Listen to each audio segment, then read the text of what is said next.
Bonsoir, salaamaaleykum ami internet Univers Info TV ñu ngi leen di nuyuwaat bu baax di leen dalal jàmm seen émission préférée Cœur Ouvert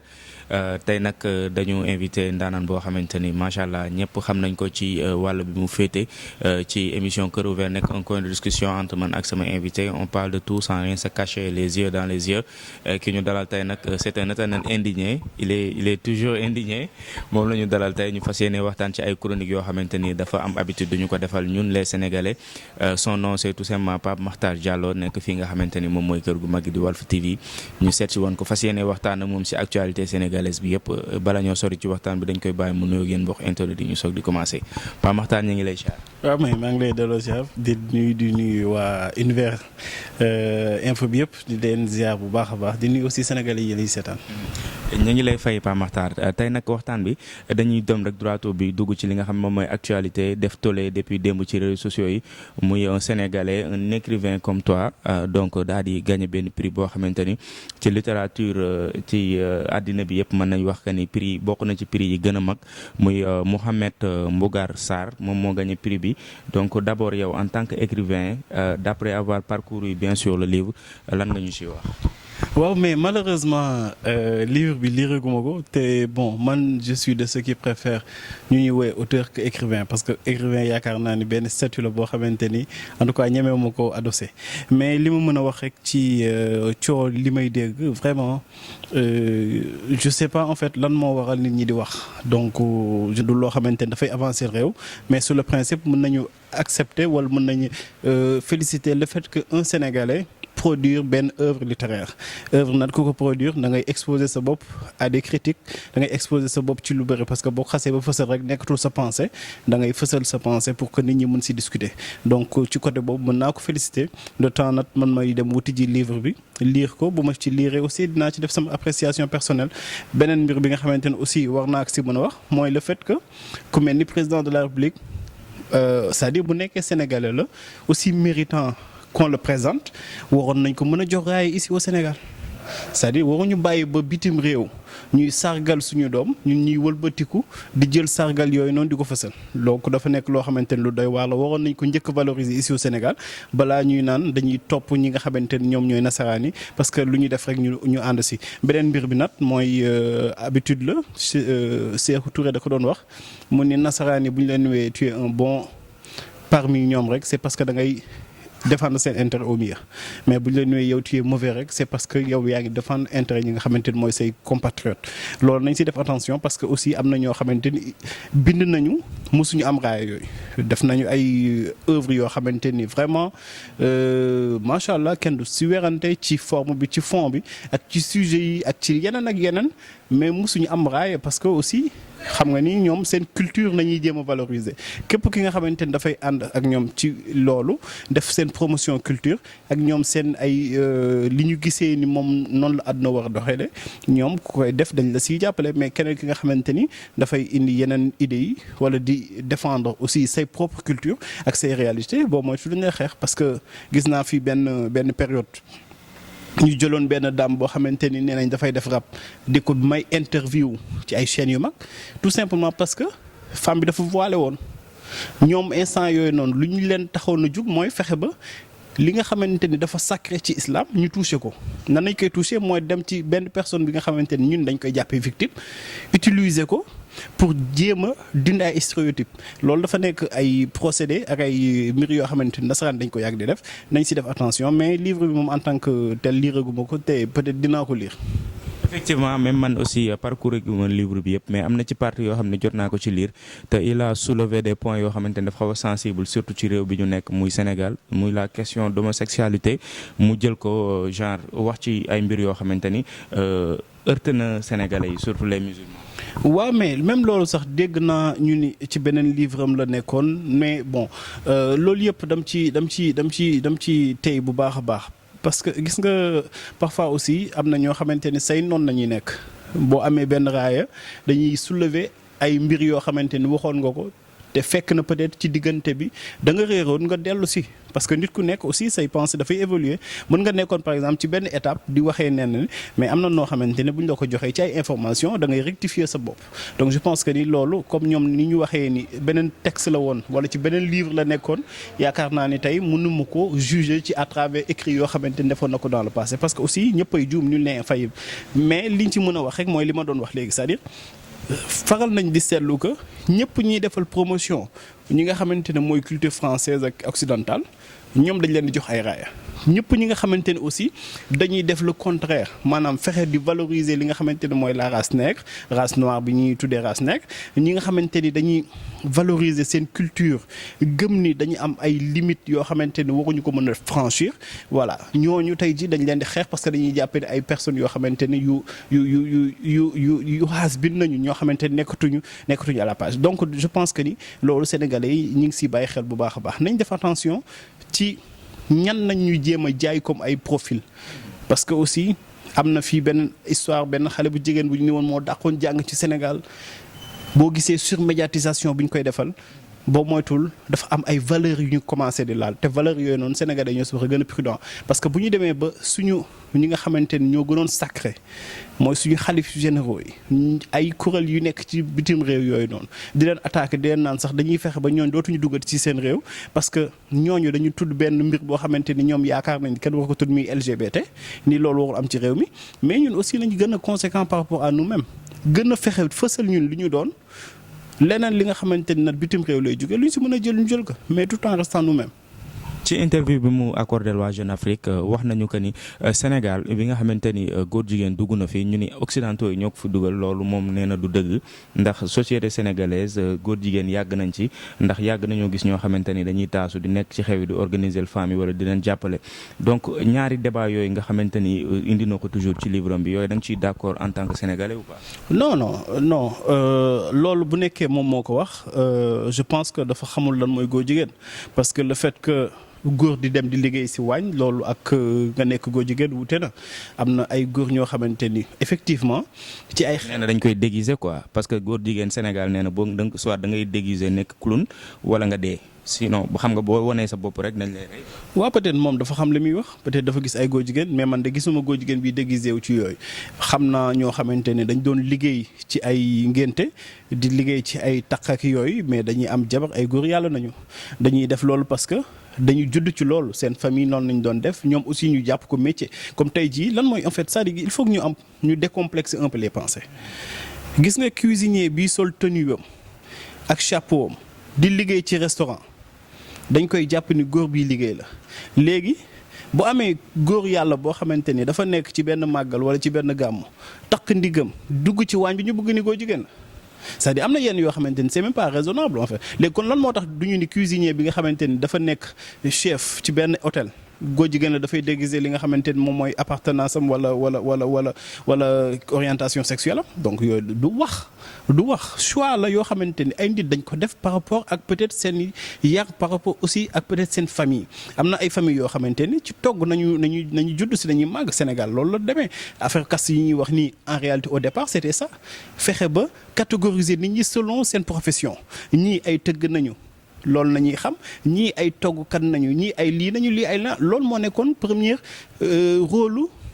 lu mu tudd affaire caste yi ñu doon wax c'est-à-dire noonu la woon dañ doon fexe di orienter nit ñi selon seen profession mais nekkul woon ay mbir yoo xamante ni ay bédé compté yu kenn xamul je pense que ni am na yu bëri yoo xamante ni boo ko ignorer sa histoire waroo def yenn affirmation yi parce que man je pense que loolu bu nekkee moom moo ko wax erreur la ci moom góor jigéen yàgg nay am loolu kenn du ko werante parce que affaire alxuraan la ñun ay jullit dañu dégg jàng nañu alxuraan xam nañu lan la yàlla wax ci yeneen jamono ci loolu waxuñu ni peut-être que ni nasaraan si ñoom ñoo ko fi dugal mais lu gën a bon ci réew mi ñoom ñoo ko fi dugal parce que ñoom ñoo fi indi li nga xamante ni moom moo fi indi li yëpp en fait mooy fexe ba fàtte sa bopp xeeb sa bopp ba tey ji mii man di keneen da ngay bàkkoo di ndamoo le fait que nga dégg tubaab tey jii bu nekkoon interview yi ñuy def nii man sax c'est pas pour rien que ay interview bu nekkee ci ay français ak yooyu bien que dégguma tubaab bugguma ko parce que je me dis que nii war nañu mën a fexe ba ñun suñu langue ñu jéem ko valoriser xool na nañuy fexee ba organiser ay concours yoo xamante ni ci langue nationale la ban téere nañuy bind ci wolof ci mandeng ci joolaa ci pël téere bi nga xamante ni dafay ñëw di wax suñu ay réalité mais téere boobu ñu jox ko raaya fexe ba siggil Sénégalais yi sa culture da nga ko war a jaay mais Senghor ba muy naan rendez-vous du donner et du recevoir ñun malheureusement amatuñ lu ñuy joxe dañu nekk di recevoir te lu ñuy recevoir dafa nekk yoo ay mbir yoo xamante ni yu doy waar la benn exemple rek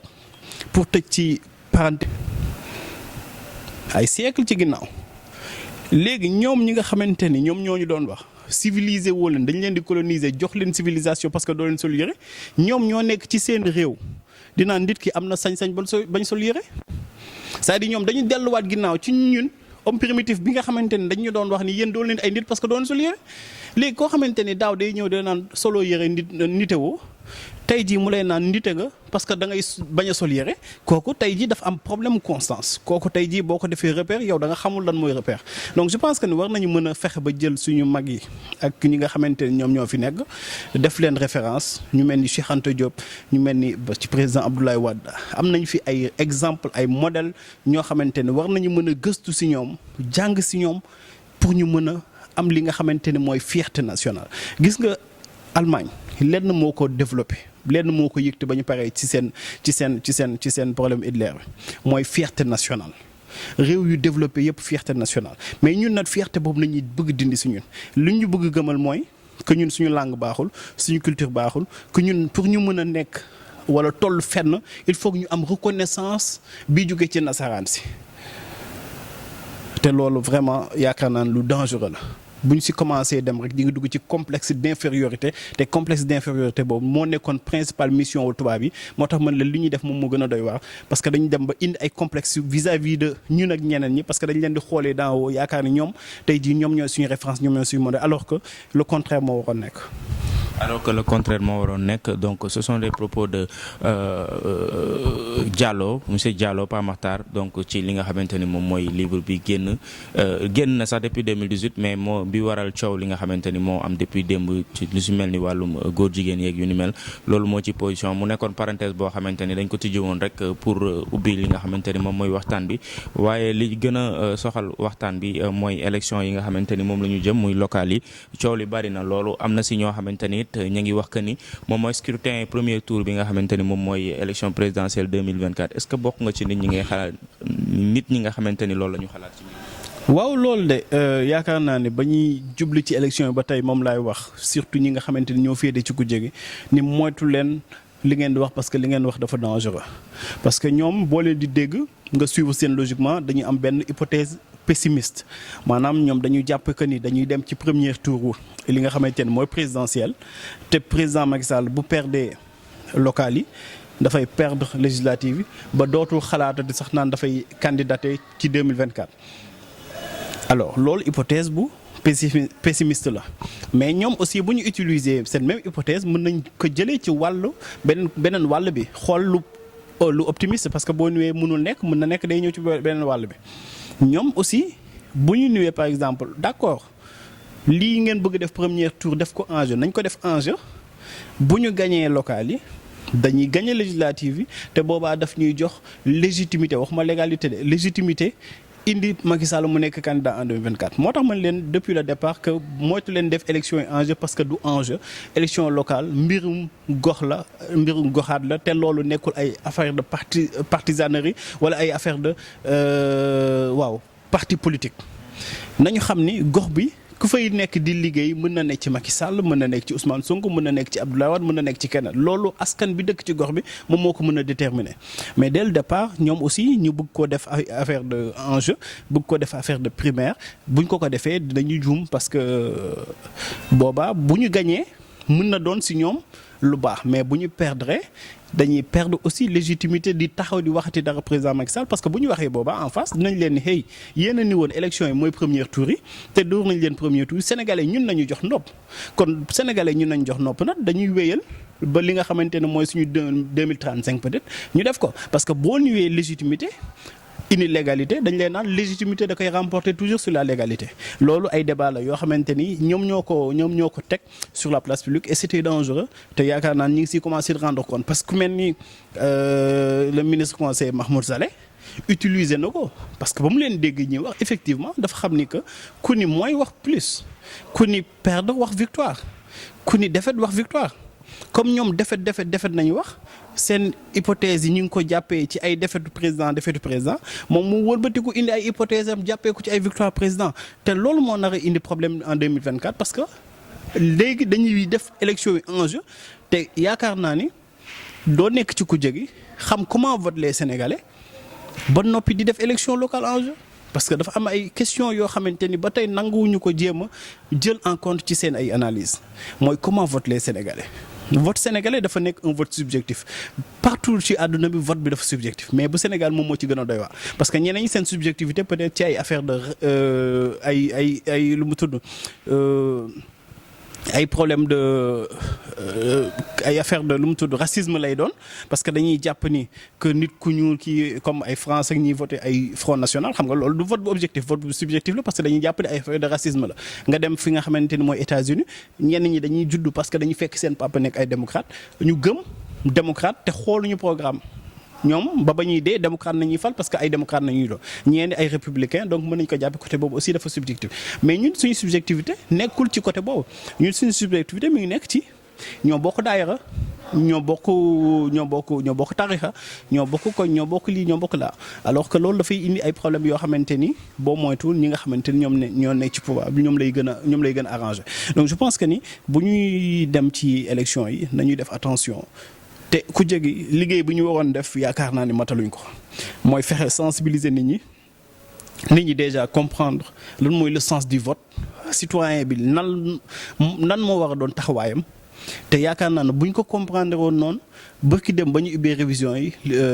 bureau de centre yi nga xamante ne nañ ko doon defee dafa waroon fees mais malheureusement dañuy toog ci journée doo fa gis 2 personnes wala 3 personnes loolu dafay wane que ni ku jegi liggéeyagul te bu liggéeyul pouvoir bi nelawul. ku jege liggéeyagul te bu liggéeyul pouvoir bi nelawul loolu aussi tamit nekk na lu am solo loo xamante ni joxe na ko comme intervention mais Pape Matar bu ñu gisee élection yi nga xamante ni ci la ñu jëm xëccoo bi bari na lool ñi nga xamante ni ñoo bëgg a nekk ci tête de liste ak yooyu yu ni mel bari na ba mujj gi sax dafa am ay liste parallèle yoo xamante ni surtout ci côté waa APR ma ngi commencé di am loolu aussi ban jàngat nga ci am. waaw non xam nga choix moom foo ko defee rek da ngay def élimination. saa yoo procéder par choix rek tu procèdes par élimination parce que boo ñëwee da ngay choisir entre 2 personnes rek kenn ki forcément dañ koy éliminer alors politique lenn mooy particularité bi mooy képp kiy def politique da nga am ay ambition donc ñi nga xamante ne ay militants simple nañu sax ñooñu dañu am ay ambition xëy suba jiital ay kuréel ci biir li nga xamante ne mooy seen parti boobu jiital ay cellules ba xëy suba peut-être jiital liste bi nga xamante ne mooy tax ñu doon maire wala ñu doon député léegi nag ci ñooñu bu ñu demee ci élection yi wala bu ñuy dem ci liste yi bu ñu jëlee kenn teg ko ci kaw keneen ki te teguñu ko souvent ci li nga xamante ne mooy li wax maanaam xool ci code de popularité xool ci askan bi kan nañu gën a jox nopp dafay indi ay frustration yooyu nag mooy tax ba ngay gis ay liste parallèle te loolu ci côté bu ne dafay affaiblir ñi nga xamante ni ñoom ñooy dem ci élection yi parce que tey jii mooy li ma la waxaat mooy ñëwaat mooy subjectivité nit ñi dañ lay topp parce que yow yaay Pape Makhtar nit ñi dañ lay topp parce que yow yaay Ousmane Sonko nit ñi dañ lay topp parce que yow yaay diw mais topp ñu la parce que yow yaay représenté parti bi la preuve bu nekkoon dañ lay topp parce que da ngay représenté parti bi boo defee liste parallèle kenn du la topp parce que dañuy naan kii amul kii existé wul parti bi mun nañ xam parti bi nooy mais malheureusement da ngay gis ni à chaque fois bu liste parallèle juddoo mais dina am même bu nekkee 5 voix la te 5 voix yooyu noonu 5 voix de moins lay compter ci parti bi. juddu ci kaw maanaam xool jàngat xool sa gox ni gox bi de wax dëgg yàlla waroon na gën a naat gox bi lii fi am ci ay difficultés waroon nañ ko mën a dépasser dañuy fexe ba changer xar kanam gox bi mais malheureusement li muy juddu. ci réaction lay doon réaction yoo xamante ne par rapport à ta propre personne da ngay nekk par exemple ci benn parti di fa militer nga xëy suba am problème ak leader parti bi ñu dàq la wala nga demal sa bopp créer sa parti bopp donc nekkul parce que da nga am ay ambition ci Sénégal moo tax nga créer parti mais dafa nekk parce que da nga am ay frustration moo tax nga ñëw di créer parti et malheureusement ay parti réactionnaire lay doon moo tax parti di gën a bëri parce que ku ñuy dàq ci benn kuréel rek nga ñëw taxaw ci parti noonu aussi lañ koy defee ci liste yi ay liste réactionnaire ñoom ñoo fi nar a am te loolu aussi dafay tax ba non seulement sénégalais bi parce que ñun ñooy paye élection yi. loolu est-ce que ñi ko décider après duñ am ay daan yu nar a teg seen kaw surtout ñi nga xamante ne dañoo nekkee ci côté pouvoir. évidemment ñooñu lenn kese moo leen di sauver mooy ñu dem élection gagné ko mais bu ñu demee élection perdre dañuy organiser représailles bi contre ñoom parce que loolu état bi du ko seetaan parce que aussi nga défier état mu jox la peut-être responsabilité nga dem nga ni doo topp peut-être directive parti bi ak seen discipline de parti nga demal sa bopp booy dem na la leer ni da ngay gañ mais boo gañewul boo ñëwee dañ lay sanctionner loolu nga ne ci ku jóg nga ne ci pouvoir parce que dañ lay considérer comme quelqu'un koo xamante ne moom moo contribuer à leur perte. waa Yewwi Askan Wi it nag jël nañ ki nga xamante ni moom mooy Barthélémy Dias te de ci Dakar est-ce que choix boobu baax na. waaw évidemment parce que boo xoolee rek ci li nga xamante ni moom mooy lii ñoom ci niñ ko tabbee dafa nekk loo xamante ni quelque part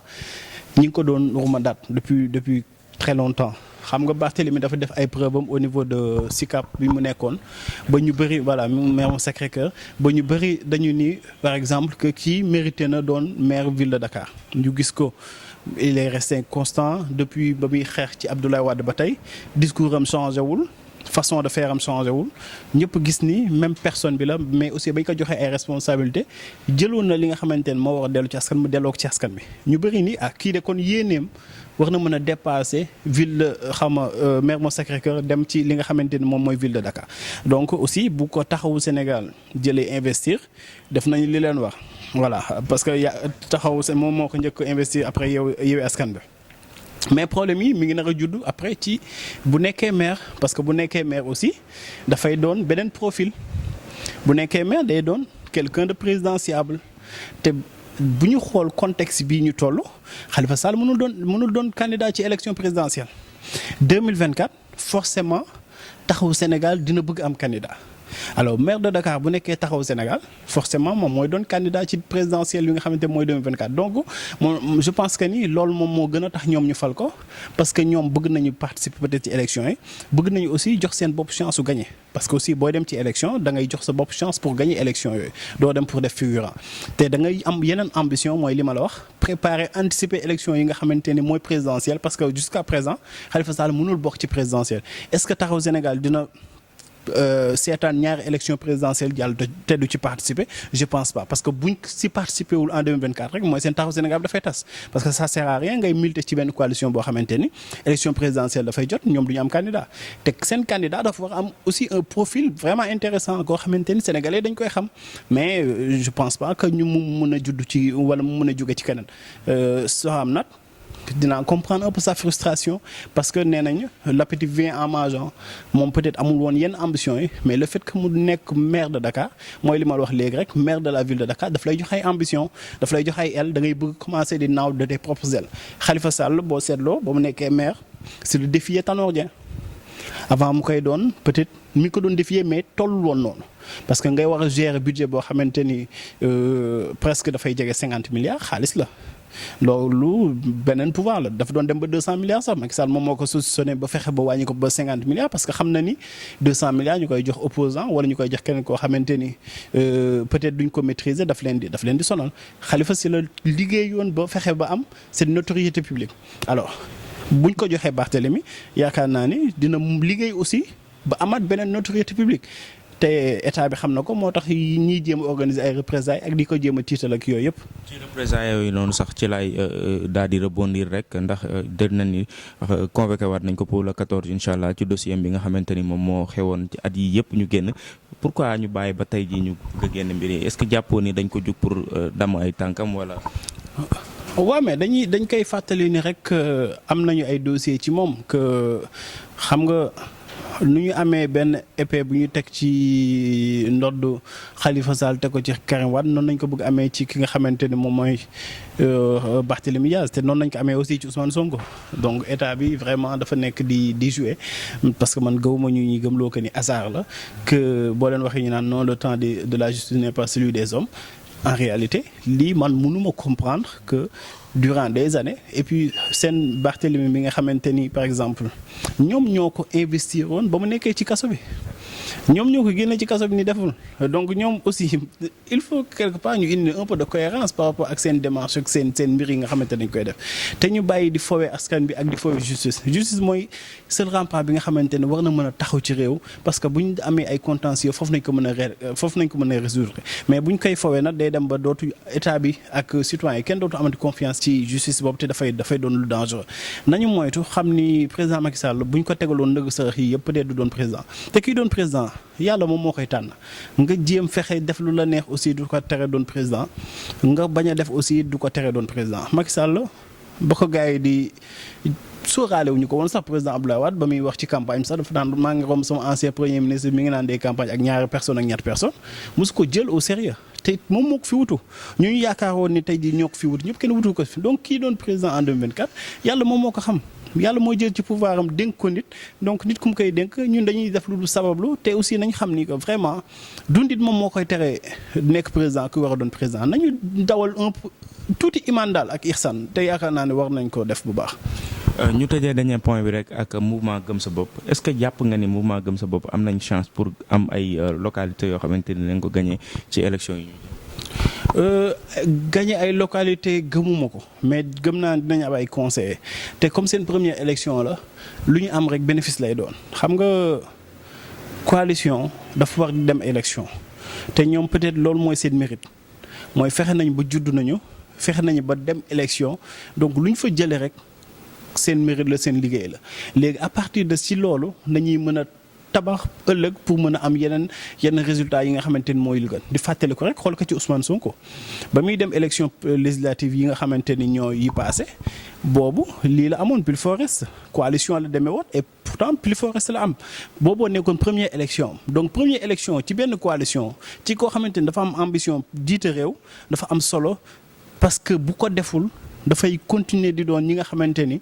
dañuy yore parti wala dañuy yore kuréel juste parce que dañuy bëgg di continuer di nekk ak ay benn leader du ñu nangu jël seen responsabilité mais bu amee ñu mel noonu comme gëm sa bopp comme ñeneen ak yeneen di juddu ci diir bu ndaw dem élection ci diir bu ndaw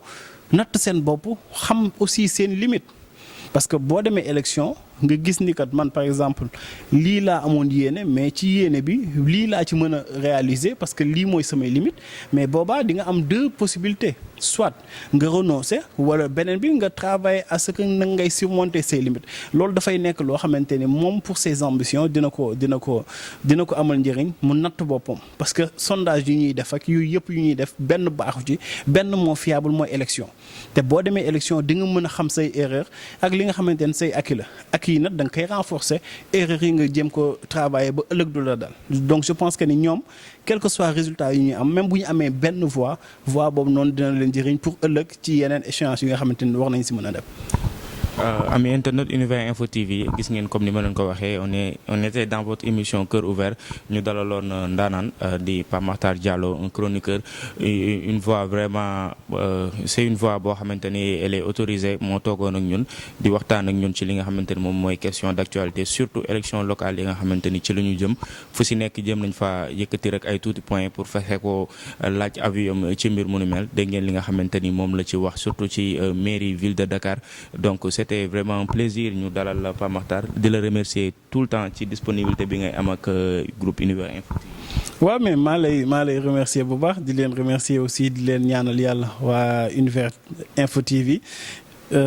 parce que liggéey moom na nga ko teg ci yoon rek te yaakaar naa yeneen koy teg ci yoon donc